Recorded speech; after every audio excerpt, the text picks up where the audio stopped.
Good evening. मैं SIM Singh आज के सेशन में आप सभी का स्वागत करती हूँ। आईएफपीएच यानी international forum for promoting homeopathy एक ग्लोबल ऑर्गेनाइजेशन है जो कोविड काल से लगातार डेली वेबिनार्स कंडक्ट कर रहा है। इस फोरम का मेन ऑब्जेक्टिव है होम्योपैथी के ऑथेंटिक नॉलेज को सभी तक पहुंचाना और कम्युनिटी में यूनिटी बढ़ाना। चलिए सेशन शुरू करने से पहले 1 मिनट का मौन रखते हैं। धन्यवाद। आज हमारे साथ हैं डॉक्टर अर्चना राय, बीएचएमएस, एमडी इन होम्योपैथी और PhD in Organon of medicine, एक डिस्टिंग्विश्ड क्लिनिशियन, रिसर्चर और एजुकेटर। डॉक्टर अर्चना ने अपनी पीएचडी होम्योपैथी यूनिवर्सिटी जयपुर से 2023 में कंप्लीट की, जिसमें उन्होंने हाइपोथायरॉयडिज्म में मिलिसिमल और सेंटिसिमल पोटेंसी की कंपैरेटिव इफेक्टिवनेस पर सिग्निफिकेंट रिसर्च किया।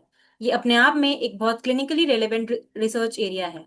करंटली वे Shri Swaminarayan homoeopathic medical college, Kalol, Gujarat में ऑब्स्टेट्रिक्स एंड गायनेकोलॉजी डिपार्टमेंट में एचओडी और एसोसिएट प्रोफेसर के रूप में कार्य कर रही हैं। साथ ही एक सीनियर कंसल्टेंट के रूप में भी प्रैक्टिस कर रही हैं। 2010 से उनका क्लिनिकल और एकेडमिक जर्नी कंटिन्यूअसली इवॉल्व हो रहा है। लेक्चरर, कंसल्टेंट और एकेडमिक कोऑर्डिनेटर जैसे इंपॉर्टेंट रोल्स उन्होंने वेरियस इंस्टीट्यूशंस में निभाए हैं। रिसर्च में उनका फोकस रहा हाइपोथायरॉयडिज्म, इनफर्टिलिटी, साइकोसोमैटिक डिसऑर्डर्स और स्किन डिजीज पर। नेशनल और इंटरनेशनल जर्नल्स में उनके पेपर पब्लिश्ड हैं। साथ ही वे diet and nutrition counselling, research guidance और स्टूडेंट मेंटोरशिप में भी एक्टिव हैं। उनके आउटस्टैंडिंग कंट्रीब्यूशंस के लिए उन्हें बेस्ट टीचर अवार्ड और एप्रिसिएशन अवार्ड सहित कई प्रेस्टिजियस ऑनर्स प्राप्त हुए हैं। आज का टॉपिक है miasmatic approach in obstetrics and gynaecology cases. Miasmatic theory, जो हैनमन ने क्रॉनिक डिजीज को समझाने के लिए दी, ये होम्योपैथी की सबसे डीप और कॉम्प्लेक्स कंसेप्ट में से एक है। ऑब्स्टेट्रिक्स और गायनेकोलॉजी जैसे सेंसिटिव क्लिनिकल एरिया में इस अप्रोच को अप्लाई करना ये जेन्युइनली फैसिनेटिंग और क्लिनिकली वेरी सिग्निफिकेंट है। आज डॉक्टर अर्चना इस टॉपिक को अपने रिसर्च बैकग्राउंड और क्लिनिकल एक्सपीरियंस के साथ प्रेजेंट करेंगी। A warm welcome to doctor Archana. Over to you ma'am.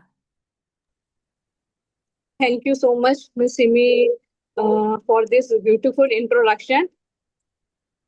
And first of all, before starting my presentation on miasmatic concept of miasm in female disorder, I would like to thank International Forum for Promoting Homeopathy and Dr. M.K. Sahani sir for inviting me as one of his innovative lectures. Shall we start with the presentation? Yes ma'am. Is my screen is visible? Yes. Okay. Here I am starting with my presentation today. I am very much thankful to IFPF, and my talk is dated on 23 of 6, 2026. I have been posted in the obstetric and gynecology in Swaminarayan University, Kulor. My today's topic is concept of miasm in female disorder. Before giving any insight on the medicine, I would like to give some insight on the research purpose. तो हमारा जो आज का जो topic है, it basically deals with the concept of मियाज्म, और क्या इसका मॉडर्न कॉन्सेप्ट है जो कि हम कोरिलेट कर सकते हैं with the modern medicine that I will take today. तो होता यह है, the motive of choosing this topic as my today's presentation is that कि मॉडर्न मेडिसिन में हमारे पास हमारे कलीग्स होते हैं, इनलाइटेड डॉक्टर्स होते हैं, बहुत से ऐसे हमारे स्टूडेंट्स होते हैं जो कि आजकल एक्सपोज्ड हैं to the various technology. They ask questions regarding the concept of miasm कि हमारा जो होम्योपैथिक मेडिसिन है ये काम कैसे करता है, how we can explain our things to them, to the student, and also to the modern medicine doctors, that I will take in this presentation.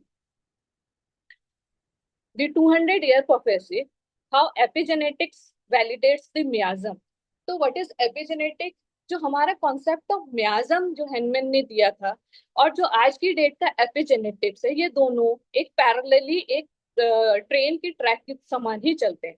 जो होम्योपैथिक फिलॉसफी है मियाज्म का 19th सेंचुरी से आ रहा है, और आज के डेट का जो 21st सेंचुरी का जो मॉलिक्यूलर बायोलॉजी का कॉन्सेप्ट है, it's deals with the concept of the Hahnemannian miasmatic evolution itself. before going deeply into the this topic, I would like to say something about what is epigenetics. Epigenetics is the science or the biological process. ये एक biological process है by which जो अपना jeans का जो sequencing होता है उसकी स्टडी करी जाती है, और जो जीन्स का जो सीक्वेंसिंग है उसके अंदर कुछ चेंजेस, कुछ मॉडिफिकेशंस, कुछ बदलाव या फिर कुछ एप्रिशिएबल ट्रांस जनरेशनल चेंजेस जो आते हैं उसको समझा और बताया गया है बाय द मॉडर्न साइंस। इसके अंदर एक कॉन्सेप्ट होता है that is called as the DNA methylation.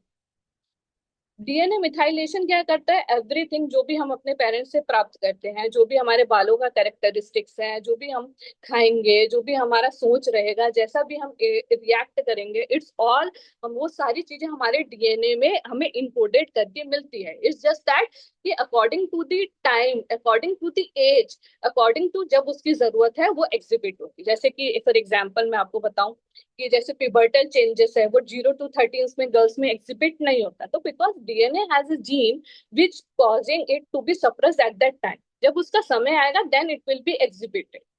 तो इसी प्रकार से हमारे पास हेल्दी जीनोम के भी सीक्वेंसिंग है, जैसे कि हमें हेल्दी रहना है, हमें क्या क्या चीजें नहीं करनी है, क्या क्या हमारी बीमारियों को रोक सकता है, वो सारी चीजें जीन सीक्वेंसिंग में ऑलरेडी मेंशन है। और जैसे बीमारियों के लिए भी सीक्वेंसिंग है, कैंसर के लिए सीक्वेंसिंग है, कैंसर के लिए जीन हमारे पास कोडेड है, लेकिन हमारी बॉडी का मैकेनिज्म ऐसा होता है कि जो कैंसर को, फॉर एग्जाम्पल अगर कैंसर कॉजिंग जीन है तो वो सप्रेस रहेगा, इसको कहते हैं switch off mechanism, switch on and switch off mechanism.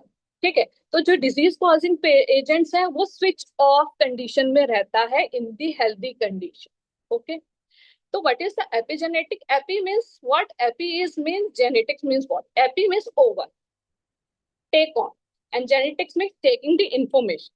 तो एपिजेनेटिक्स क्या डील करता है कि हम कुछ इंफॉर्मेशन को ट्रांसफर करेंगे via the application of the DNA and genes. Okay, और here the concept of miasm come. Miasm के बारे में मैंने यही बताया कि कुछ चेंजेस है। मियाज्म इज लाइक पॉल्यूटेंट, एक पॉल्यूशन हो गया, एक चेंज आ गया, एक कलंक लग गया है, एक स्टेन हो गया, इस प्रकार के वर्ड से मियाज्म वर्ड जो है डिराइव हुआ है। It is derive from the word मियाज्म, मतलब कुछ खराब हो गया, राइट। और जो ये एपिजेनेटिक है it's also deal with the gene sequencing, and जो आपका जो क्रॉनिक मियाज्म है it's also deals with the changes that tend. तो यहाँ पे ये दोनों चीजें कोरिलेट करती है। इट्स जस्ट दैट कि हेनमैन ने ये जो बातें सारी कही थी अहेड ऑफ हिज टाइम, मेरे को सोच के भी इतना लगता है कि आज की डेट में हमारे पास इतना मॉडर्न टेक्नोलॉजी है, मॉडर्न टर्मिनोलॉजी है, इन्वेस्टिगेटिव प्रोसीजर है, देन ऑल्सो हम अपनी होम्योपैथिक की मेडिसिन काम कैसे करती है वो बताने में इतना हिचक खा जाते हैं, हम अपनी बात समझा नहीं पाते हैं। एट दैट टाइम जब ये सारी चीजें थी भी नहीं, how Hahnemann has been facing the difficulties कि कैसे वो अपनी चीजों को समझा पाता उस टाइम पे। तो concept of मियाज्म and the epigenetic, तो आज मैं आपको इसका आंसर देने की कोशिश कर रही हूँ, कुछ आपको मतलब कॉन्सेप्ट इसको देने की कोशिश कर रही हूँ जिससे कि हम अपनी होम्योपैथिक मेडिसिन का जो एक्शन है उसको आगे जाके समझा सकें और आगे जाके बता सकें। ओके, तो DNA methylation is epigenetic mechanism होता है जहां पर कि केमिकल लाइक मिथाइल ग्रुप जो है वो डीएनए मॉलिक्यूल में कोडेड हो जाता है। जैसे हमारा फॉर एग्जांपल एक लैपटॉप होता है, लैपटॉप का जो भी फिजिकल कंपोजिशन है, जो भी डेस्कटॉप है, दैट इज द डीएनए। और जो उसके अंदर जो माइक्रो मदरबोर्ड चल रहा है या उसके अंदर सॉफ्टवेयर चल रहा है, that is the gene sequencing, right.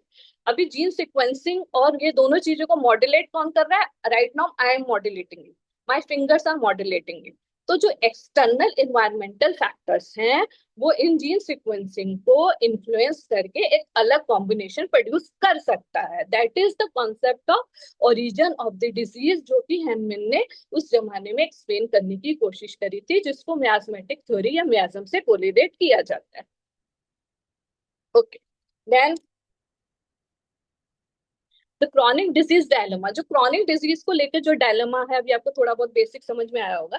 It is breaching the historical insight and molecular understanding. What means कि जो पुराने टाइम से समझ में आ रहा है, जो पुराने समय से हम बोल रहे हैं, जो इतनी बातें समझा रहे हैं, उसको मॉडर्न कॉन्सेप्ट में समझना आज की डेट में बहुत आसान हो गया। अंदर नीचे देखिए, Samuel Hahnemann observe that despite removing, हुआ क्या था कि इतनी सारी एक्यूट डिजीजेस को ठीक करने के बावजूद, इतनी सारी एक्यूट कंडीशन को ठीक करने के बाद भी रिलैप्स हो रहा है, बार बार वो ब्रॉड क्या आ रहा है, या तो मॉडिफाइड फॉर्म में आ रहा है, या तो एग्रेवेटेड फॉर्म में आ रहा है, या किसी और ऑर्गन में आ रहा है, या कहीं और जहाँ पे उसका एक्सप्रेशन हो रहा है पर लौट रहा है। तो क्रॉनिक डिजीजेस जो है invariably return with the vengeance, और या तो पुराने से भी और भयंकर आ रहा है।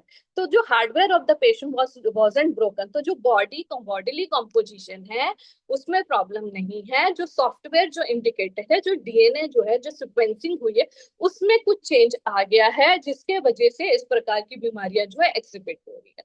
ओके, जैसे कि अब वो एक्सटर्नल फैक्टर्स कुड भी, हमारा खाने पान कैसा है उस पर डिपेंड करेगा, हमारी मानसिक स्थिति कैसी है, हम अपने पेरेंट्स से तो एक लेके आई है कॉम्पोजिशन, उसके साथ साथ हमारे आसपास का इन्फ्लुएंस कैसा है, हम अच्छा पढ़ना पसंद करते हैं, हम अच्छे लोगों में बैठना पसंद करते हैं, हम किसी अच्छे एनवायरनमेंट में नहीं है जहाँ आसपास चोरी चकारी चल रही है, ये सारी चीजें हमारे मानसिक स्थिति और बॉडीली कॉम्पोजिशन को इन्फ्लुएंस करती है एज पर the homeopathic concept. All this things modern terminology में, मॉलिकुलर अंडरस्टैंडिंग में, मॉलिकुलर के लेवल्स पे कैसे समझा जा सकता है, at the level of the genetics, at the level of the genome, at the level of the sequencing of the DNA, it would be understood.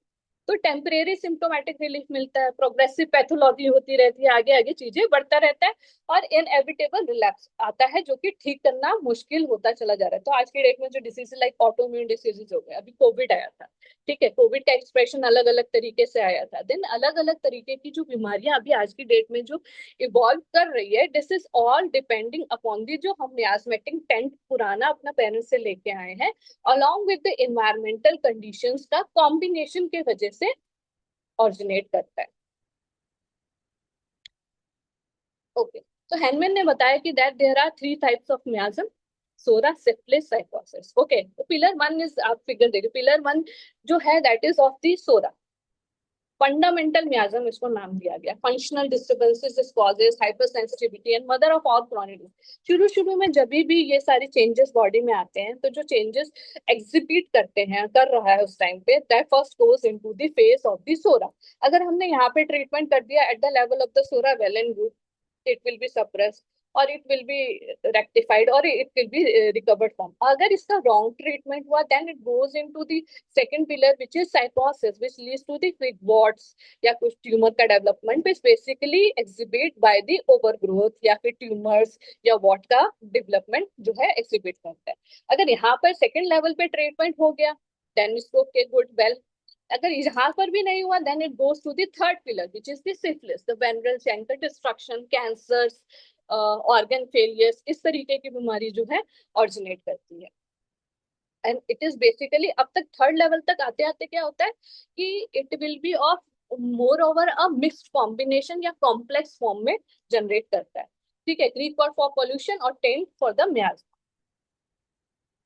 अगर अभी देखिए, अभी यहाँ पे फीमेल डिसऑर्डर में क्या होता है, अभी बच्चा जो है, जो भी जन्म ले रहा है माँ के गर्भ में है, उसके आसपास का एनवायरनमेंट कैसा है, एक तो माँ का कॉम्बिनेशन आएगा, एक पिताजी का कॉम्बिनेशन आएगा, and the formation of the zygote will be occurred. ठीक है, एट दैट टाइम क्या कंडीशन उसके आसपास है, माँ वर्किंग है नहीं है, घर में क्या कर रही है, क्या उसके इन लॉस उसको ट्रीट कर रहे हैं, क्या उसका वर्क एटमॉस्फेयर है, क्या उसके फ्रेंड्स है, हस्बैंड का क्या कोरिलेशन है, और क्या खाना खा रही है ऑल्सो।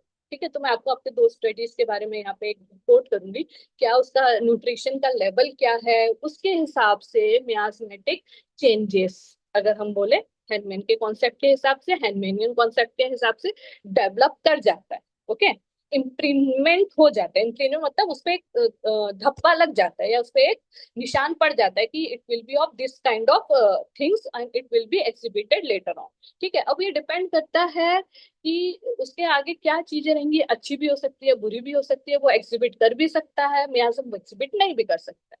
अगर करंट जनरेशन में करंट इंसान के अंदर एग्जिबिट हो रहा है, then it will be called as a miasmatic expression acquired miasm. Okay, और अगर ये आगे जनरेशन में जा रहा है, ट्रांस जनरेशनल ट्रांसफर हो रहा है, then it will be called as, बच्चा पैदा होते ही कुछ बीमारियों के साथ आ रहा है, या फिर 12 साल के बाद आ रहा है, या 13 साल का, anything that will B of inherited मियाज्म, parents से लेके आया है। अब उसकी लाइफ कंडीशन कैसी रहेगी, आगे पीछे चीजें कैसी रहेंगी, उस पर डिपेंड करेगा कि उसकी सिवियरिटी बढ़ेगी, घट जाएगी, मॉडिफाइड होगी, वो आगे अपने बच्चों में क्या ट्रांसफर करेगा, आगे उसके जनरेशन में क्या जाएगा। इसको बोलते हैं ट्रांस जनरेशनल बायोलॉजी या trans generational science, that is nothing but the miasmatic theory of homeopathy. Okay, okay, the modern missing link जो एपिजीनोम होता है, जो हम कहते हैं कि हाँ डीएनए है, स्ट्रक्चरल कंपोजिशन है, फिजिकल कंपोजिशन है, every cell has a DNA, सारे सेल के अंदर सेम डीएनए है, सारे सेल के अंदर सेम डीएनए सीक्वेंसिंग, पर एक लीवर बन जाएगा, एक किडनी बन जाएगी, because that gene which causing development of the liver वो स्विच ऑन है, और जो अदर जीन्स है वो ऑफ हो जाते हैं उस टाइम पे। इसी प्रकार से अगर कैंसर का जीन जो है वो स्विच ऑफ रहता है, और अगर कोई ऐसी कंडीशन आई जिसके वजह से सीक्वेंसिंग जो है ट्रिगर्ड हो रही है, या उसमें कुछ चेंज आ गया है, या उसमें इंफॉर्मेशन गलत ट्रांसफर हो गई है, वो एन नंबर ऑफ फैक्टर जो मैंने अभी आपको बताया, एक्सेसरी सर्कमस्टेंसेस जो कि फंडामेंटल मियाज्म में देखना होता है, फॉर नंबर 5, उसमें से could be anything, occupation, anything, कुछ भी हो सकता है। वो चेंज जो है वो जीन्स में जाके चेंज प्रोड्यूस करके अलग चीजें एग्जिबिट कर सकता है। That is the modern missing link, that is epigenome, जो हैनमैन के पास ये टर्मिनोलॉजी नहीं थी, जो हमारे पास है, जो कि हम अपनी पैथी को एक्सप्लेन करने के लिए बहुत ही यूज कर सकते हैं। अभी जैसे सिमी मैम बोल रही थी कि I have some interest in research also, तो that is why I selected this topic as first talk of IFPF, so that एक जो बेसिक कॉन्सेप्ट है regarding the concept of action of medicine जो है वो हम समझा सके, दूसरों को बोल सके, बात कर सके, हमें आपस में पहले क्लियर हो कि हमें किस तरीके से उसको लेना चाहिए, किस तरीके से समझाना चाहिए। तो ये hardware DNA is the hardware, physical composition is all DNA made up, okay, and the software epigenomics जो आपके जीन्स है, ठीक है, तो उसमें आता है that is unchange sequencing the conventional blueprint, जो आपका चेंज नहीं हो रहा है वो डीएनए, बट स्लाइट चेंजेस, जिसको हम मॉडर्न टर्मिनोलॉजी में मेटास्टेसिस भी बोल देते हैं, ठीक है, तो वो चेंजेस जो हैं वो एग्जिबिट करते हैं and it causing a changes in the controlling system of the working of the body, that is, अब ये जो सारी चीजें होती है ये बहुत डायनामिकली होती है, इनविजिबल फॉर्म में होती है, इतना स्लाइट होता है, इतना नाजुक पने से होता है कि हमें बाहर से नोटिस नहीं होता ये चेंजेस। जैसे हमने हमारे घर में फॉर एग्जांपल किसी की डेथ हो गई या मेरे फादर की डेथ हो गई, I I incorporate all those things in myself, अभी दैट वो मैंने तो शायद सप्रेस कर दिया यार, मैंने उसको समझ लिया, अपनी जिंदगी को आगे कैरी फॉरवर्ड कर दिया, लेकिन जो चेंजेस जो प्रोड्यूस हो चुके हैं at the level of my genes वो परमानेंट है, अभी वो मैं आगे के जनरेशन में ट्रांसफर करके जल जल रही हूँ या जाएगा, और उसका एग्जिबिट कभी भी आ सकता है, मेरे ग्रैंड चिल्ड्रंस में भी आ सकता है, डिपेंडिंग अपॉन कि how they will react it. अगर मैं ब्रेवली रिएक्ट कर रही हूँ तो वो भी ट्रांसफर होगा, और अगर मैं कवर्डली रिएक्ट कर रही हूँ तो that will also be transferred in a form, okay. वो चेंजेस विजिबल नहीं होंगे, वो फंक्शनल लेवल पे चेंजेस होके रिपेयर होके कट कुट के आपस में जा चुके हैं, दैट इज डायनेमिक, इसको क्या बोलते हैं, डायनेमिक कंट्रोल सिस्टम। तो कॉन्सेप्ट ऑफ वाइटल फोर्स जो सेवन अपॉरिज्म से शुरू हो जाता है, वो सारी चीजें वो क्या बताता है, vital force is the dynamic force, तो क्या ये भी सब एक डायनेमिक ही है सारी चीजें, इसको हम नोट डाउन नहीं कर सकते, इसको हम ठीक नहीं कर सकते, इसको हमें ठीक करने के लिए अभी भी मेडिसिन नहीं मालूम, केमिकल बेस्ड मेडिसिन जो है वो डीएनए के लेवल तक तो जा रही है पर सिक्वेंसिंग के लेवल तक नहीं जा पा रही है, राइट, तो दैट इज डायनेमिक। ये सारा मैकेनिज्म जो आप समझा रही हूँ मैं आपको, सॉफ्टवेयर और हार्डवेयर, डीएनए और एपिजीनो और जीन्स का कंसेप्ट, ये कॉन्सेप्ट ऑफ होमोस्टैसिस नहीं है, तो वाइटल फोर्स भी बैलेंस करता है, राइट, तो बैलेंसिंग फोर्स है, तो जब बैलेंस फोर्स में है then it will be healthy condition, अब जहां पे चेंज आ जाता है that will be unhealthy condition, that is the concept of vital force, that is the concept of transgenerational आपका चेंज जो आ रहा है miasm, that is the thing has been explained. Epigenetics provide, sorry, epigenetics provide a rapid mechanism by which the organism responds to the environment without having to mutate its DNA hardware। क्या कहता है epigenetics का मतलब ये है, it causes कोई एक rapid mechanism, कोई चेंज ऐसा कुछ आ जा रहा है जो कि इन्वायरमेंट की वजह से, इन्वायरमेंट में सब बच होता है, ठीक, इन्वायरमेंट की वजह से या बाहर के इन्फ्लुएंसेस, एक थर्ड फोर्स भी है, एक मैं हूँ, एक मेरी बॉडी, एक मेरा बॉडीली कॉन्स्टिट्यूशन है, एक मेरा डायनेमिक कॉन्स्टिट्यूशन है, एक थर्ड इंसान भी है, एक थर्ड कॉम्पोजिशन भी है जो कॉजिंग रिएक्शन, जो which is responsible for all this things, जो कि मेडिसिन को देने के लिए भी काम आता है, या मेडिसिन को कॉन्सेप्ट में ये बोलूं उसी पे बेस्ड होना चाहिए, या फिर डिजीज होना ना होना भी उसी चीज पे डिपेंड करता है, that is the outside environment, किस चीज में मैं रह रही हूँ, आसपास मुझे क्या मिल रहा है। जैसे पुराने लोग नहीं बोलते थे हम लोगों ने इतना अच्छा खाया पिया है, सारी चीजें हमारी अच्छी है, हम भी खा पी रहे हैं, लेकिन the quality of things that they had consume and the quality of things that we are taking is उसमें जमीन आसमान का अंतर है, राइट? ठीक है, उनका जो सिंपल सा एक एग्जांपल हम एयर का ही ले लेते हैं। जो हवा पानी उनको मिला है, हवा पानी इतना आसानी से ये मुहावरा में बोलते हैं, जो हवा पानी हमारे ग्रैंड पेरेंट्स को मिला है, क्या वो हवा भी हमें नहीं मिल रही, वो पानी भी हमें नहीं मिल रहा? तो दैट इज द थिंग। तो कैसा इन्वायरमेंट और कैसा जीनोमिक कॉन्स्टिट्यूशन हम लेके चल रहे हैं, कैसा वाइटल फोर्स, क्या हमारा इन्फ्लुएंस नहीं हो रहा? That is the thing to be noted down. ये मैं दो स्टडी के बारे में आपको थोड़ा सा बता देती हूँ, जो कि इस टॉपिक से रिलेट करती है। एक स्टडी हुई थी डच हंगर बाइट, जहां पर फेमाइन हुआ था। फेमाइन मतलब भूखमरी, भूखमरी जो होता है वह, वहां पे जो ग्रैंड चिल्ड्रंस थे, ग्रैंड पेरेंट्स थे, उनका पुराना हिस्ट्री जाके देखा तो जब फेमाइन हो रहा था, जो एक्टिवेशन वर्ल्ड वॉर सेकंड के टाइम पे हो रहा था, जो मदर्स वहां पे प्रेग्नेंट थी, उनको खाने को नहीं मिल रहा था, they are facing starvation. And वो भूखमरी थी उस टाइम पे, खाना इतना अच्छा क्वालिटी का नहीं मिलता था, तो उनके ग्रैंड चिल्ड्रन में, नॉट इमिडिएट बच्चों में, उनमें भी आएगा, लेकिन जो ग्रैंड चिल्ड्रंस में देखा गया कि they been exhibited with the symptoms of the low birth weight या मेटाबॉलिज्म या इंक्रीज डिसीज रिस्क, ये सारी चीजें उनको मिली।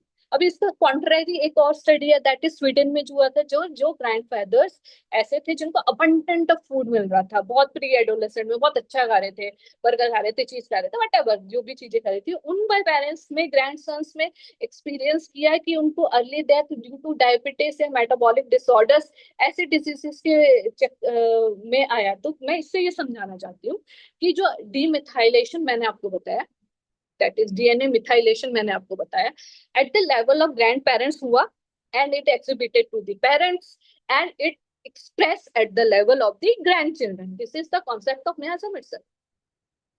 This is the history of the मियाज्म itself. कुछ बच्चे आते हैं कंजनाइटल मैलफॉर्मेशन के साथ, बॉर्न में सिफिलिटिक टैंक के साथ ही आते हैं, जैसे कंजनाइटल हार्ट डिसीज हो गया, साल भर में पता चल जाता है। देन क्लेफ्ट लिप है, पैलेट है, या कोई ऑर्गन डैमेज है, या फिर एनसेफेलिया, पूरा स्कल कैप ही नहीं बना है, स्पाइना बाइफिडा है, डिस्ट्रक्टिव डिसऑर्डर्स है, या कोई ट्यूमर के साथ बॉर्न होते हैं, आपने देखे होंगे बहुत से। That is due to the. तो आप बोलोगे हमारे, उनके पेरेंट्स से पूछोगे तो बोलोगे हमारे घर में तो किसी का नहीं हुआ, हमें तो कुछ नहीं मालूम, हमारे पेरेंट्स, हमारे बच्चे तो, पुराने बच्चे, दूसरे बच्चे जो है उनमें बिल्कुल भी नहीं है। तो then go back to the history, importance of the history of the grandparents is so important, कि उनकी हिस्ट्री में क्या था, क्या चीजें एग्जिबिट हो सकता है। That is transgenerational information transformation. अभी अगर कोई अच्छा कर रखा है तो इसलिए तो शायद पुराने जमाने में बहुत सारे ऐसे एग्जाम्पल हैं, जो राजा के बच्चे होते हैं वो बहादुरी देखे गए ना, कोई कावड़ नहीं देखा गया आज तक। बहुत ही रेयरली कावड़ कोई देखा गया है, तो बहुत ज्यादा वो लड़ने में, क्षत्रिय में, ऐसे देखे गए। अभिमन्यु का एग्जाम्पल है, फिर जो गलत का है तो उसमें फिर कौरवों और पांडव का एग्जाम्पल है। भैया उसकी पेरेंट्स की इनसिक्योरिटी ही बच्चे में जो वो है ट्रांसफर हुई थी। तो that is the thing.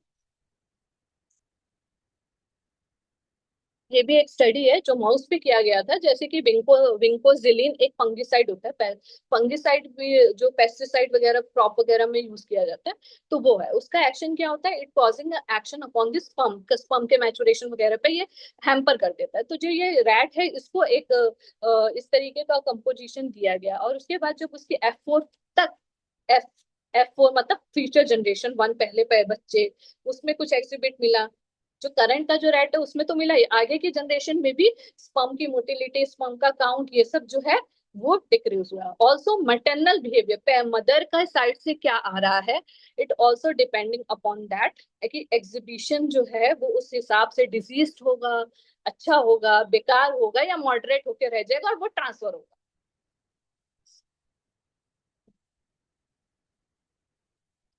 Conceptual bridge, what is the conceptual bridge?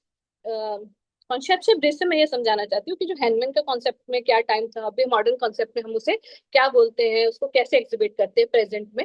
तो बहुत सारी चीजें ऑलरेडी मैंने बता दिया, हैंडमेनियन concept and modern biological equivalent. Handman ने हमें क्या क्या ऐसी चीजें दी जो उस टाइम पे वो नहीं समझा पाए, तो it is our responsibility in studios era, हम 20वीं सदी में बैठे, 21वीं सदी में बैठे, that we need to explain all those things to the future generation and the current generation। अभी जेंजी है, उनके पास सवालों का भंडार है, तो हमारे पास we need to prepare with the answers in their language only, right? In Hahnemannian concept and modern biological equivalent present concept. तो इनहेरिटेड मियाज्म को क्या कह सकते हैं? That is will be called as transgenerational epigenetic inheritance. Inheritance तो पता है, जो हमें पुराना मतलब अपना पेरेंट्स से मिल रहा है। इनहेरिटेंस वो जायदाद भी होती है, ठीक है। तो जायदाद छोड़ दीजिए, वो मिले ना मिले दैट इज अनदर थिंग। हमारे पास पूरा जीवन है, हम अपना कर सकते हैं। लेकिन जो मियाज्मेटिक इनहेरिटेंस है वो भी हमारे हाथ में है कि हमारा कंट्रोल कैसा है, हमारा इन्वायरमेंट कैसा है, सो दैट वो एग्जिबिट होगा या नहीं होगा। तो that is one thing. Acquired मियाज्म, जो सोमैटिक एपिजेनेटिक मॉडिफिकेशन, कहने का मतलब सोमैटिक मतलब बॉडी। एक्वायर्ड मियाज्म, अभी मियाज्म का एक्सप्रेशन अगर मेरे में से अभी मैं एग्जांपल दूंगी आपको, लुकोरिया है, ठीक है। तो मैं पहले जहाँ पे वर्क करती थी वहां पे an number of patients of leucorrhoea जो मैं सी करती थी, मतलब रोज के ही एक दो। तो मैं बच्चों से, इंटर्न से ये कहने लगी अभी बच्चों से कि देखो अभी ये फीमेल आ रही है तो ये बताएंगी कि अभी इनको लिकोरिया की कंप्लेन है, और ऐसे करके इतने दिन भर में 10 से 20 लुकोरिया के पेशेंट आते थे। तो दैट इज द थिंग कि इन लुकोरिया है जैसे साइकोटिक अभी करंट में फेस हो रहा है। तो जरूरी नहीं है मियाज्म का एक्सप्रेशन जो है अभी करंट की मेरी जनरेशन में ही हो। It will be exhibited in my child also, future generation में भी हो सकता है। तो साइकोटिक मियाज्म से जब चीजें शुरू होती हैं तो उसका one of the component is leucorrhoea. Leucorrhoea is the symptom of psychotic मियाज्म, और उसके साथ उसको रिलेट करके देखा जाता है। तो मियाज्म बच्चों में भी 13 साल 14 साल के बच्चों में आप स्टार्ट करोगे देखोगे कि लुकोरिया जो है बहुत कॉमनली देखा जाता है। सोमैटिक एपिजेनेटिक है वो, ठीक है। सोमैटिक बॉडी पे आने वाला उसका एक्सप्रेशन है। एनर्जेटिक टेंट एंड ससेप्टिबिलिटी, हाँ ससेप्टिबिलिटी या सेंसिटिविटी या टेंट या एनर्जी का ट्रांसफर जो है वो अभी हम उसको क्या बोल सकते हैं? हम उसको डीएनए मिथाइलेशन बोल सकते हैं। Latent disease awaken by the stress, जो जीन्स है वो अभी स्विच ऑफ मोड में है। मान लीजिए किसी को एलर्जिक राइनाइटिस है, तो एलर्जिक राइनाइटिस का अगर पेरेंट्स में हिस्ट्री आ रहा है, ग्रैंड पेरेंट्स में हिस्ट्री आ रहा है, तो जीन्स में तो है ही, लेकिन वो स्विच ऑफ मोड में, that could be arise at any time, silence stage में। तो that is the susceptibility itself. Latent disease awaken by the stress हो गया, कोई भी चीजों से वो एक्टिवेट हो सकता है। एनवायरमेंटल ट्रिगर्स आज हम उसे बोल सकते हैं। Psychotic syphilitic overgrowth and destruction जो है, लॉस ऑफ मेटल इम्प्रिंटिंग, माँ की तरफ से जो आने वाली चीजें हैं या वो सारी अच्छी या बुरी चीजें हैं उससे रिलेट कर सकते हैं। ऐसा एक स्टडी है कि जो कैंसर के जो जीन्स है या कैंसर का जो जीनोम है दैट इज, ज्यादातर वो ऐसा देखा गया है it will be transfer from the maternal side, माँ की साइड से वो ज्यादा ट्रांसफर होता है, और एग्जिबिट तो कभी भी हो सकता है, ठीक है। तो that is why the maternal imprinting भी इंपॉर्टेंट होता है। Sorry. Then decoding the epigenetic phenotyping practice. तो ये मैं आपको समझाऊं सर्कल, देखिए जो इनर सर्कल है बिल्कुल डीएनए के क्लोज में है, ये इनर सर्कल, ठीक है। ये क्या है? दिस इज, ये जो मैं हम ऑलरेडी हमारे पास है हमारी बॉडी में प्रेजेंट है, that is hereditary susceptibility miasmatic taint, जो मियाज्म आया हुआ है, या फिर जो जीन्स में लेके पैदा हो रही हो, या जीन जो मुझे अपने पेरेंट्स से मिले हैं, जो फैमिली हिस्ट्री से मिल रहा है, मियाज्मेटिक बैकग्राउंड है, इनहेरिटेड एपिजेनेटिक मार्कर्स हैं, ये सब मेरे पास है already, I have with this, ठीक। देन सेकंड सर्कल है दैट इज ऑफ द, ये वाला, this one, the current environmental condition, stressors क्या है मेरी लाइफ में? अच्छा लाइफस्टाइल है, पैसे की कमी नहीं है, पैसा है, अच्छा मैं पढ़ लिख सकती हूँ, मेरा दिमाग सही है, इन्वायरमेंट अच्छा है, पेरेंट्स का प्यार है, that is the external things जो कि इन्वायरमेंट पे काउंट होता है, पैथोजेंस भी काउंट हो जाते हैं।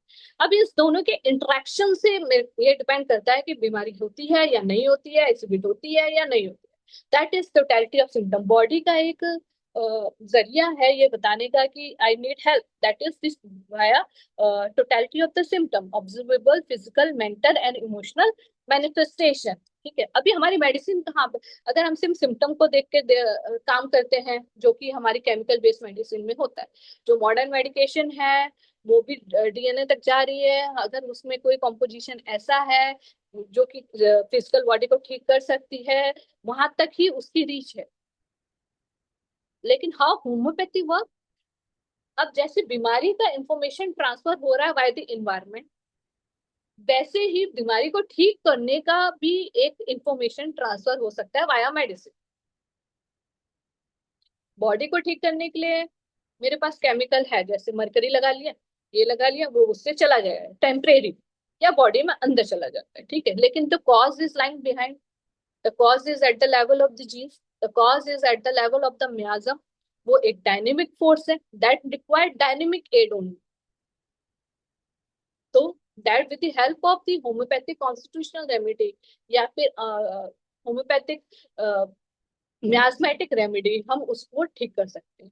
अब मैं ये कहना चाह रही हूँ कि भैया जो केमिकल बेस्ड मेडिसिन है वो फिजिकल बॉडी पे काम करती है, मेरे कहने से आप क्यों मानोगे, राइट। और सिर्फ मेरी ही दवाइयाँ होम्योपैथिक मेडिसिन ही डायनेमिक कॉन्सेप्ट पे क्यों काम करती हैं, या वो वही जाके जीने सिक्वेंसिंग को ठीक कर सकती हैं। बिकॉज हमारी जो मेडिसिन है वो क्या है, that is in the form of the ultra dilution. एक होता है डाइल्यूशन, मिक्स किया, मिक्स किया, मिक्स करते गए, मिक्स करते गए, डाइल्यूट करते गए, तो फिजिकल कंपोनेंट जो है मेडिसिन का एक लेवल तक आके बिल्कुल नाम मात्र के हिसाब पर जाता है। Anything to not be zero according to mathematics also. अगर किसी चीज को हम रिड्यूस करते जा रहे हैं, कम करते जा रहे हैं, तो क्या वो जीरो हो सकता है? 0.00000 कुछ तो कंपोजिशन होगा, दैट इज थिंग। वही जो 0.0000 है, वही है मेमोरी, वही है वो एनर्जी जो हमारी मेडिसिन जो है वो ट्रांसफर करती है। वो मेडिसिन को लेवल क्या चाहिए वो फिजिकल बॉडी पे एक्ट ही नहीं करेगी, क्योंकि उसका कंपोजिशन अलग है, उसका पसंद करने का जरिया अलग है। जैसे कोई कम बोलने वाला आदमी होता है तो उसको शायद ज्यादा बोलने वाला पसंद है, राइट दैट, ठीक है। तो वैसे हमें मतलब अपने जैसे लोगों के साथ हमारी दोस्ती जल्दी हो जाती है ना। तो dynamic force is acting upon the dynamic force, physical body should be acted by the physical, ठीक है। तो इसलिए हमारी मेडिसिन कैसे वर्क करती है, डीएनए सीक्वेंसिंग के लेवल पे जाके वर्क करती है। और उसमें जाके क्या चेंज कर देती है, ऐसा हम दावा नहीं कर रहे हैं, वो भी वही काम करती है कि it transfer the information, it transverse the image. वो ठीक कर दे सीक्वेंसिंग को कि भैया ये वाला जो कोड कर रहे हो आप, जो ये कैंसर कॉजिंग स्विच ऑन हो रहा है, ऑन हो गया है, ये नहीं रिक्वायर्ड है, इसको ऑफ करिए, बस इसकी जरूरत नहीं है, नॉर्मल में जाइए। जो कि एनवायरमेंटल फैक्टर से, विंकोजिलिन से जो या फिर कोई भी ऐसी चीजों से एक्टिवेट हो गया, ऑन हो गया, उसको ऑफ करने का information we can transfer in a dynamic form. उससे हमारा क्या होता है, उससे दो चीजें होती हैं, साइड इफेक्ट बहुत कम होते हैं, हम बॉडी को रूट के कॉज को पकड़ के चलते हैं। That is this concept is called as epigenetic में switch off and on mechanism. Through constitutional remedies जो है एक्ट एज ए, आप इसे कैसे समझा सकते हो अभी अपने बच्चों को, या फिर अभी जो हमारे बच्चे आ रहे हैं जो एकदम रिसेंट के हैं, जिनको साइंस पढ़ी हुई है, अभी तो और अच्छे से साइंस इवॉल्व कर रही है। कॉन्स्टिट्यूशन रेमेडी कहाँ पे एक्ट करती है, at the level of the epigenetic regulator बोल सकते हैं आपको, ठीक है। एपिजेनेटिक मतलब जीन्स को रेगुलेट कर सकती है। Selected not to just suppress the outer ring of the symptom, जो आप देख रहे हो outer ring of the symptom, but to reset the inner core faulty damage switcher. किसको रीसेट करती है, जो अंदर जो स्विच ऑन हो गया है, जो कि गलत तरीके से एक्सीक्यूट कर रहा है, वो स्विच ऑन को हमें ऑफ करने का इंफॉर्मेशन हमारी मेडिसिन दे सकती है, based on the patient specific miasmatic background. और इट डिपेंड अपॉन द कि पेशेंट का जो मियास्मेटिक बैकग्राउंड जो है वो कैसा आ रहा है, क्या आ रहा है। ओके, सोरा साइकोटिक प्रोग्रेशन जो मैंने आपको समझाया था अभी, psora will be transfer to the sycotic and then syphilitic, ठीक। तो माइग्रेन अगर 30 ईयर फॉर सोरा साइकोटिक इसका एक्सप्रेशन है, आर्सनिक है, तो इसकी हाइपर सेंसिटिविटी के साथ ये पेशेंट है। देन 42 ईयर और फीमेल है, हार्ट स्टूल है, उसका सोरा साइकोटिक है, तो एंटी मियास्मेटिक मेडिसिन जो है वो हेल्प आउट करती है, सेम है वो। देन आता है ट्रेजेक्टरी ऑफ अनमैनेज पैथोलॉजी, ठीक है, ये आपको मैं समझा रही थी। That is stage 1 is SORA, functional disturbances. This is manifested by the hypersensitivity, inflammation, anxiety, altered physiological responses, पेट खराब हो जाना, सोच में बदलाव आना, कुछ घबरा जाना, fearful हो जाना। आज बॉस ने काम करने के लिए बोल दिया, डेडलाइन दे दी 6 बजे, अभी से ही एंजाइटी हो गई। That is the सोरिक expression. अभी ये एंजाइटी जो है ये मैं आगे ट्रांसफर करूंगी, मेरे जीन के लेवल पे है, and it can goes it to level of the sycosis. Sycosis अंदर रख लूंगी तो manifestation will be like overgrowth, structural changes. Then third stage in the syphilis, destructive degenerative changes, autoimmune disorders, ये that is called as the trajectory of the unmanaged pathology, pathology कैसे develop करती है, by this ट्राइजेक्टरी से develop करती है। Core insight क्या है, without मियाज्मेटिक correction, अगर हम मियाज्म को नहीं कंसीडर करेंगे और तो disease will not be disappear, ठीक है। टेम्परेरली हो सकता है वो आपको नजर में ना आए, पर it will migrate to some other organs, it will migrate to your mind, it वो कहीं पर भी जाके उसका एग्जीबिशन जो है आ सकता है, और वो कभी भी एक्सप्रेस आउट हो सकता है, ठीक है। जैसे हम गुस्सा अंदर दबा लेते हैं, हमें 4-5 दिन तक, 10 दिन तक, 1 महीने, 1 साल तक कोई चीज रहता है, या कोई दुख है जो अंदर रख लिया हमने, किसी की वजह से कोई प्रॉब्लम हो गई, या हम कुछ, हाँ, गलत हमने दिमाग में आ गया, ये सारी चीजें हम अंदर रख लेते, but it will B manifested at its right time. ऐसा नहीं है कि मैं उसको सारी जिंदगी अंदर रख के चलूंगी, उसका एक्सप्रेशन या तो फिजिकल लेवल पे आएगा, या फिर मेंटल लेवल पे आएगा, या फिर कुछ और लेवल पे आएगा जरूर, या तो मैं बोल दूंगी। That is the level of the sycosis syphilis.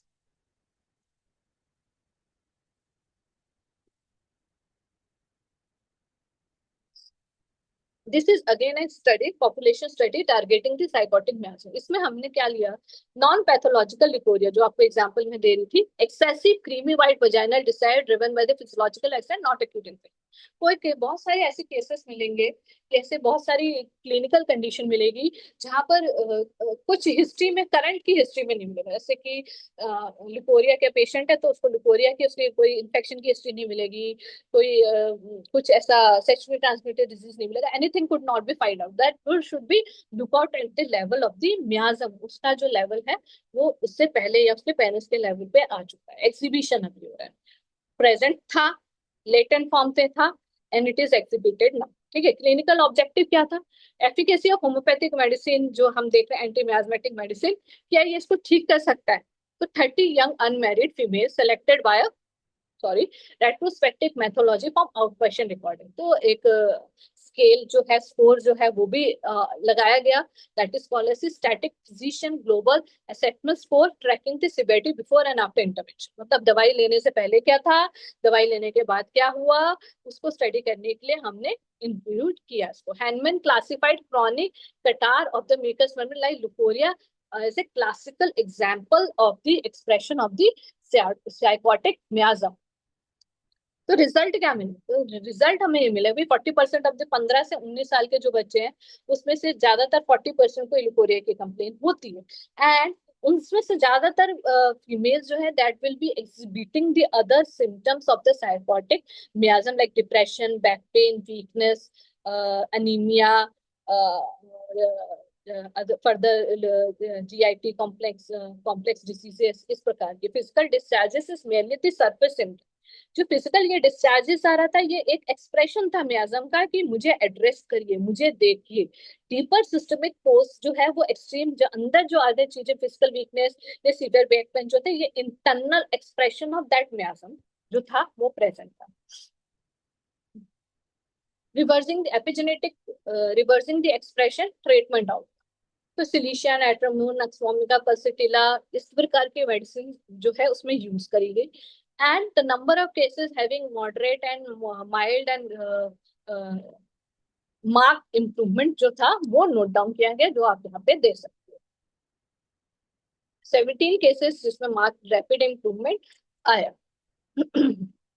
तो what we need to do, हमें करना क्या चाहिए, what we need to do is like कि हमें हेल्थ केयर सिस्टम में एक रेवोल्यूशन की जरूरत है, समझने की जरूरत है, क्या हमें कैसा ट्रीटमेंट चाहिए, हमें कैसा इवेल्युएशन करना चाहिए सिम्टम, क्या वो सिम्टोमेटिक ट्रीटमेंट होना चाहिए या एपिजेनेटिक रीसेटिंग होना चाहिए। तो जो हमारी मेडिसिन है वो क्या कर रही है, एक तो मैंने आपको क्या बताया, that is the epigenetic resolver है, एपिजेनेटिक चेंज प्रोड्यूसिंग है, एपिजेनेटिक रिसेटर्स है, that is causing the root cause, तो ये फिगर दिख रहा है आपको, दैट इज कि it addressing the complaints at the level of the root of the organs, okay. और दूसरा फिगर दैट इज कि हम सिर्फ एक्सप्रेशन को इवेलुएट कर रहे हैं, या एक्सप्रेशन को हटा रहे हैं, या एक्सप्रेशन जो भी इसका फिजिकल कंपोनेंट है सिर्फ उसको ठीक कर रहे हैं, पर the cause behind is that still remaining. Chronic diseases are not random hardware, ऐसा नहीं है क्रॉनिक डिजीज रातों रात हो गई, या कुछ सिस्टम फेलियर हो गया, या अभी बॉडी खराब हो गई, they are inherited epigenetic software program है। ये क्या है, इनहेरिटेड है, at the level of genome है, at the level of genes है, और जिसको हम मियाज्म समझते हैं अपनी साइंस में, जो कि फॉल्टी कोड या फॉल्टी मोड ऑफ लिविंग या फॉल्टी लाइफस्टाइल भी बोल सकते हो आप, फॉल्टी चीजें जो हमारे एनवायरमेंट में अननोइंगली नोइंगली प्रेजेंट है, उसके वजह से डेवलप हो रहा है। या हमारे ग्रैंड पेरेंट्स इस तरीके के गैजेट्स यूज करते थे, मोबाइल यूज करते थे, were continuously into the influence of the electromagnetic waves. तो अभी मैंने लास्ट अभी डायनेमिक सिंपोजियम हमारे कॉलेज में होता है, उसमें एक सेशन लिया था related to intra uterine history, तो उसमें मैंने ये भी बताया, एक ये कॉन्सेप्ट अभी मुझे ध्यान आ गया कि that is the screen time जो हम मोबाइल यूज करते हैं, 2 से 4 बार, 5 बार, 10 बार से ही एटलीस्ट जो बच्चा कंसीव होता है उसके जीन मॉडिफिकेशंस या जीनिंग सीक्वेंसिंग में चेंजेस आना शुरू हो जाता है। That is the study done by some renowned scientist. तो आप ये समझिए, इट इज दी फॉल्टी। पहले क्या होता था, पहले के जमाने में host was most important, I think so, कि मैं कैसे रिएक्ट कर रही हूँ उस पर डिपेंड करेगा, उस पर ज्यादा डिपेंड कर रहा था मेजोरली मेरा और इन्वायरमेंट का इंटरेक्शन। एजेंट तो छोड़ दीजिए, माइक्रो ऑर्गेनिज्म तो सेलेक्ट करता है कि किसको मेरे को जाके अटैक करना है। नाउ डेज हम इक्वल इक्वल हो गए, host and environment are equal equal, environment का भी इक्वल कंट्रीब्यूशन हो गया, होस्ट का भी इक्वल कंट्रीब्यूशन हो गया for the development of the disease and for the development of the health. That is the thing कि इन्वायरमेंट का भी कंपोजिशन जो है या कंट्रीब्यूशन जो है बढ़ता ही चला जा रहा है। Suppressing the local symptom, cutting the lips, guarantee the pathology will evolve deeper into the system. हम सिर्फ एक्सटर्नल मैनिफेस्टेशन को ठीक करते चले जाएंगे, we drive delve the all the pathology deeper into the system, migrating the functional to structural distension. Psora से शुरू करके भी हम कहाँ पे लैंड कर जाएंगे, up to the level of the psychotic miasm, by combining the totality of the patient symptom with their inherited miasmatic susceptibility। हमारी मेडिसिन क्या कर सकती है कि जो टोटलिटी ऑफ पेशेंट का जो सिम्टम है और जो इनहेरिटेड मियास्मेटिक ससेप्टिबिलिटी है, दोनों को कंसीडर करके, मुझे देखकर मेरी इनहेरिटेड ससेप्टिबिलिटी जो मियाज्म लेके आई हूँ उसको, और जो मैं अभी सिम्टम दे रही हूँ उसको देख के एक इंडिविजुअलाइज होम्योपैथिक प्रिस्क्राइबिंग जो है वो मैं कर सकती हूँ, जो कि एपिजेनेटिक रेगुलेटर का काम कर सकता है, मियास्मेटिक एंटी मियास्मेटिक से treating the root and permanently upgrading the biological software. जो खराबी आ गई, जो चेंज आ गया, उसको हम अपग्रेड कर सकते हैं, ठीक कर सकते हैं, रेक्टिफाई कर सकते हैं और फर्दर हेल्दी कंडीशन में चेंज कर सकते हैं। कैसा भी अभी मॉडर्न डे का concept of health and disease होना कैसा चाहिए, हमारा अभी मॉडर्न होम्योपैथी का मॉडर्न कॉन्सेप्ट कैसा होना चाहिए कि हमारा जो 19th सेंचुरी का होम्योपैथी है और जो 21st सेंचुरी का मॉलिकुलर बायोलॉजी है, it should be work as a integrated form. Likewise जैसे कि इस फिगर में आप देख रहे हो, हमारी मेडिसिन का काम मॉलिक्यूल्स के लेवल पे होता है, हमारी मेडिसिन का काम एवोगैड्रो नंबर से बियॉन्ड है। हमारी मेडिसिन का एक्ट कैसे करती है, at the level of sequencing करती है, वाया विच मोड करती है, at the level of the ultra dilution medicine के तरीके से करती है। हमारी मेडिसिन में ढूंढने जाओगे फिजिकल कंपोनेंट नहीं मिलेगा, हमारी मेडिसिन में जो कंपोनेंट है वो एज ए मेमोरी ट्रांसफर होता है। ठीक है, मैं सोच लूं कि मैंने अपना जो भी दुख है या दर्द है या अच्छी बातें हैं वो मैं अपने बच्चे को नहीं बताई हूँ, तो जीन्स विल टीच, जीन्स के साथ वो जा रहा है, उसका इंप्रेशन जा रहा है। अभी उसकी लाइफ में उसका मिलता जुलता जैसा भी कंडीशन आएगा, अब वो ही will react according to that, उसके टाइम का एनवायरमेंट और जो मैंने उसको दिया according to that will be modulated. पहले ऐसा बोला जाता था कि जीन्स ही सब कुछ है, डीएनए ही सब कुछ है, जेनेटिक्स ही सब कुछ है, जैसा पेरेंट्स है वैसा ही बच्चा है, डॉक्टर का बच्चा डॉक्टर ही बनेगा। तो सारी पूरी फैमिली आपने देखी होगी डॉक्टर्स की, एक बोलता है मैं एक्टर बनूंगा, ठीक है, जीने डीएनए सीक्वेंसिंग, एक बोलता है कि मैं सिंगर बन जाऊं, वो मेरे को ज्यादा पसंद आ रहा है मम्मी, ठीक है, तो आप बोलोगे अरे मेरे घर में सारे डॉक्टर से ये कहाँ से आया, ठीक है, तो that is the sequence, change आता है ना। अब सबको मान लो एक बहुत ही बहुत पैसे वाले लोग हैं, बहुत अच्छा रहन सहन वाला है, एक उसी घर में एक हम्बल बच्चा आ जाता है, ठीक है, जो सबको इक्वली ट्रीट करता है, राइट, तो वो कहाँ से आया, चेंज। देन जो जेनेटिक्स जो है, it's not the destiny, genetics ही सारी चीजें लेके खत्म कर देगा, सारी बातें उसी पे डिपेंड करेगी, ऐसा आज की डेट में नहीं है।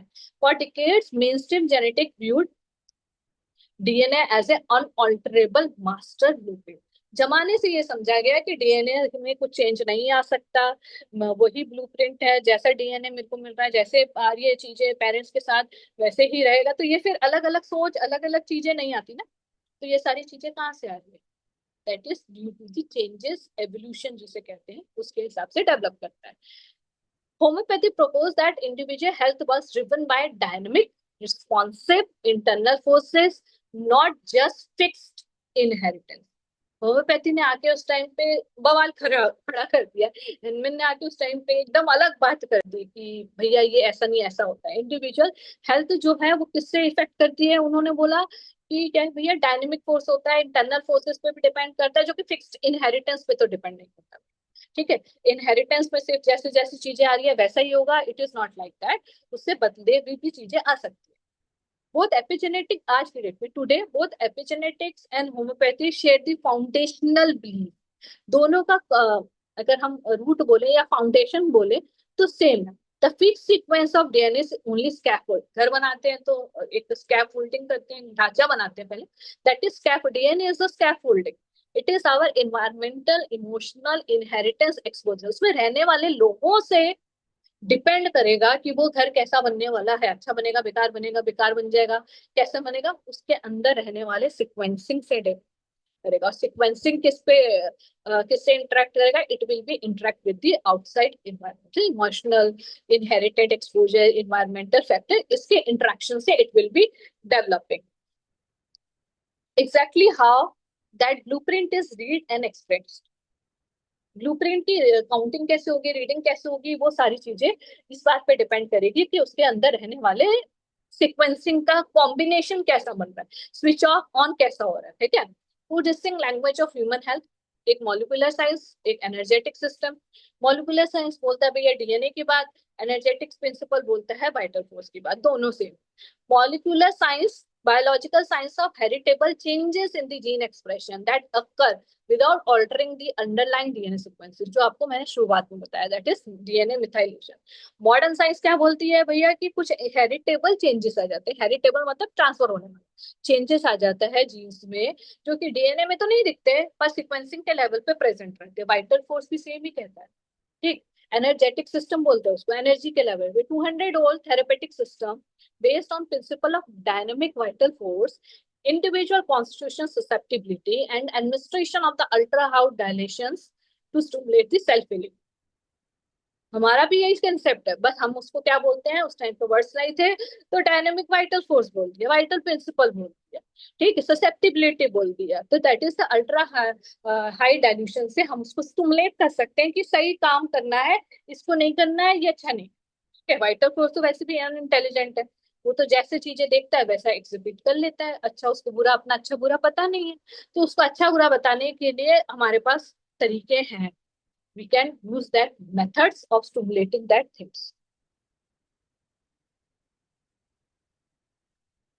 Translating the vocabulary of the vital, जो हमारे पास हमारी जो टर्मिनोलॉजी है, वोकैबुलरी है, शब्दकोश है, उसको हम कैसे मॉडर्न कॉन्सेप्ट में चेंज करें। जैसे मियाज्म है, सोरा सिफिलिस साइकोसिस, उसको ट्रांसजनरेशन एपिजेनेटिक इनहेरिटेंस बोल सकते हैं। ससेप्टिबिलिटी को एपिजेनेटिक वर्नेबिलिटी या फिनोटाइपिक प्लास्टिसिटी बोलते हैं, या सेंसिटिविटी बोलते हैं। वाइटल फोर्स को हम क्या बोलते हैं मॉडर्न कॉन्सेप्ट में? जीन रेगुलेटर नेटवर्क बोला जाता है, अडेप्टिव मैकेनिज्म बोला जाता है, कोपिंग मैकेनिज्म बोला जाता है, हीमोस्टासिस बोला जाता है। ठीक है, कॉन्स्टिट्यूशनल प्रिस्क्राइबिंग तो अभी तो बहुत अच्छे से हम जानते हैं, that is called as personalised medicine. तो अभी आपसे कोई पूछे या मेरे से कोई पूछे कि आपकी मेडिसिन होती कैसे है, आप 1 घंटा बैठ के बात करोगे, मेरे पास इतना समय हो नहीं पाएगा डॉक्टर साहब, तो उनको समझाइए, उनको हमें बताइए, हमें बताने जैसा है कि हम जो मेडिसिन दे रहे हैं वो डिपेंड नहीं करती कि 100 लोगों को दे दिया तो मैं दे दूंगी। That is depends upon the personality, आपकी क्या है, आप कैसे हो, आपका कॉम्पोजिशन कैसा है, आपकी रिएक्टिविटी कैसा है, उस पर it will be based. That is personalize managing, pharmacoepigenomics बोलते हैं। Hahnemann observed chronic predisposition, that is also called as the miasm या chronic predisposition, जो changes प्रोड्यूस होते हैं वो पास थ्रू आउट फैमिली से। Modern science confirm this by the epigenetic inheritance. Experience dictates biological susceptibility. तो अगर twins, इसको मैं शॉर्ट में समझाती हूँ because we are lacking time now. Twin अगर है तो उनका डीएनए कंपोजिशन सेम है, उनका जीनोमिक सीक्वेंसिंग सेम है।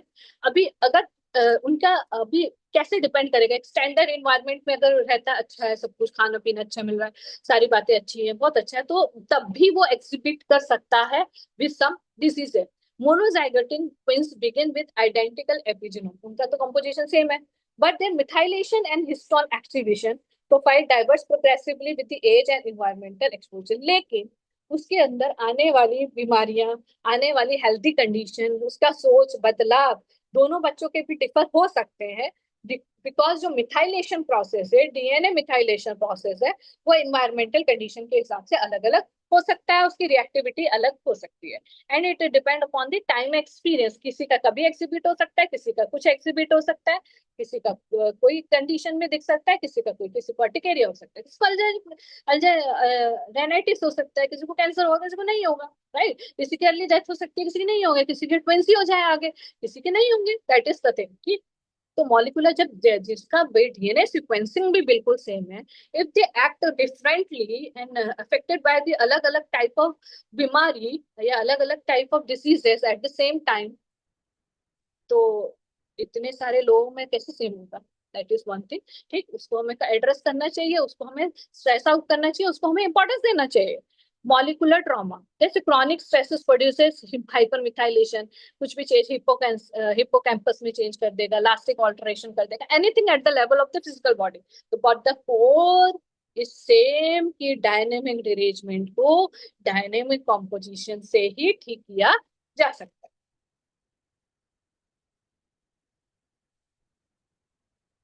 Reframing the vital force as network biology.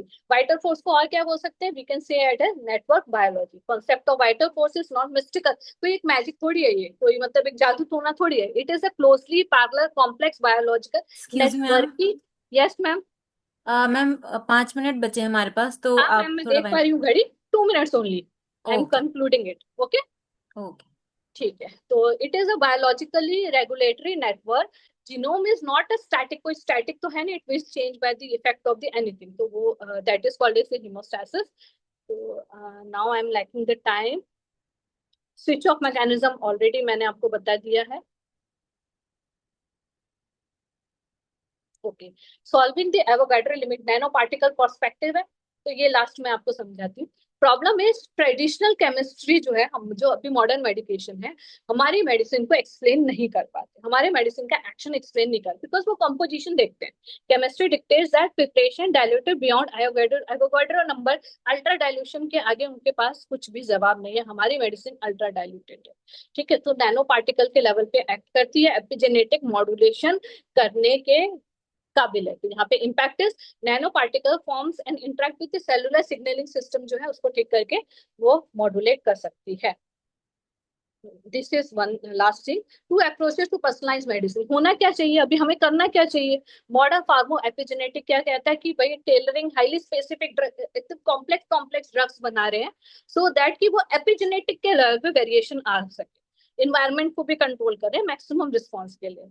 Classical homeopathy कहती है छोड़ दो ये सब, matching the constitutional remedy to unique totality of the patient physical emotion and gesture symptom, अभी इन दोनों को कंबाइन कर दो, दैट इज बीच वाला। Homeopathic constitutional mafic effectively mirror, जो होम्योपैथिक कॉन्स्टिट्यूशनल मिरर है या होम्योपैथिक कॉन्स्टिट्यूशनल मेडिसिन है, वो पेशेंट का एक प्रतिबिंब है, पेशेंट के एपिजेनेटिक को कंसीडर करके दवाई दीजिए, वो सिस्टम को रिकॉग्नाइज कीजिए और क्रॉनिक डिजीजेस को ठीक करने के लिए we are very much helpful. तो here I am concluding my lectures today, and I'm pretty much grateful and thankful to Miss Simi and Dr. M.K.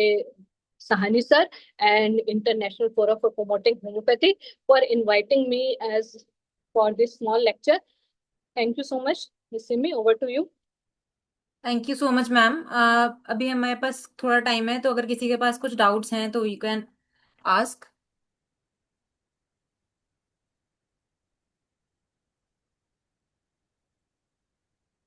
या कोई और कुछ और बोलना चाहता है तो आप बोल सकते हो।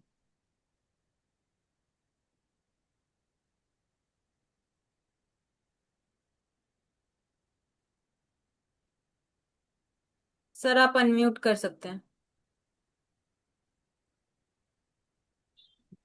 I hope I can oh, I'll be able to thank make you some Simmi changes. जी। वीडियो को ऑन कीजिए, मेरा वीडियो अनम्यूट जी है। सर, अब स्टार्ट कर लीजिए रिकॉर्ड। हाँ हाँ। Thank you Simmi Singh and congratulation doctor Archana Rai. Thank बहुत you, sir. अच्छा आप डीप जो है म्याथमेटिक दृष्टिकोण बताए। डीप क्या, एकदम बहुत डीप में बताए। वास्तविकता में बिना म्याथमेटिक का तो बीमारी क्रोनिक हो ही नहीं सकता। Yes, sir. हमारा क्लासिफिकेशन ऑफ डिजीज में हमारे हैंडमैन साहब लिख दिए, जी sir. In this position and chronic disease psora sycotic and syphilitic, है ना। जी बिना sir. सोरा के तो कोई बीमारी ही नहीं हो सकता। Right, और exactly, sir. सोरा तो हमारा हेरिडिटरी है, आया है, हेरिडिटरी नहीं इन्वायरमेंटल आया है पूरा। Foundational है। हाँ, जब हमको जिस समय गर्जन होता था, बादल बोलता था, शेर डराता था, शेर से भागते थे, उसी समय से फियर आ गया, है ना। जी जी। हाँ। राइट। तो सोरा जो है फंक्शनल डिजीज है, तो एंगल ऑफ ट्रीटमेंट है, हमारे अनुसार एंगल ऑफ ट्रीटमेंट है। फर्स्ट है symptomatological angle. Symptomatological angle only for treat the acute disease, है ना। एक्यूट डिजीज का डिफिनेशन है कि sudden attack the symptom without medicine expel the symptom. बिना दवाई के नहीं जाएगा। लेकिन पुरानी बीमारी क्रोनिक डिजीज बिना मियाजमेटिक रोल से, बिना नहीं जा। मियाजमेटिक दवाई से नहीं जाने वाले हैं। हम तो हालांकि बोलते हैं, तीन चीज बोलते हैं कि anti सोरिक remedy, king of anti सोरिक remedy sulphur and queen of antisoric remedy Sorina. King of antipsychotic remedy Thuja, the queen of antipsychotic remedy Medorina, and king of antisyphilitic remedy Marxol, and queen of antisyphilitic remedy Syphilnum. तो sir खैर, हमारा time यह खत्म। जो है totality of symptom जिसमें आता है, अब इसमें ज्यादा लार्ज स्केल में हमको म्याज में तो हमको देना पड़ता है, तो समय अभाव है। और कम से कम अगला बार से इतना ध्यान रखिएगा अर्चना जी कि हम लोग 45 मिनट से ज्यादा बीएचएमएस में नहीं पढ़े हैं, कहीं कोर्स पढ़े हैं। हम तो सर हम डीएचएमएस किए हैं। टाइम क्रॉस कर 45 रहे हैं, मिनट ही मैं कोर्स है, तो आउटपुट दें। 45 मिनट में खत्म कर दिया। Thank Thank you, sir. Okay, sir. I will take this. Thank you, sir. Thank you so much, Dr. Ajna. Thank you to all the IFPH participants. Now I hand over the session to English team. Over to you, sir. Thank you, Dr. Simi Singh, and those who attend the Hindi session.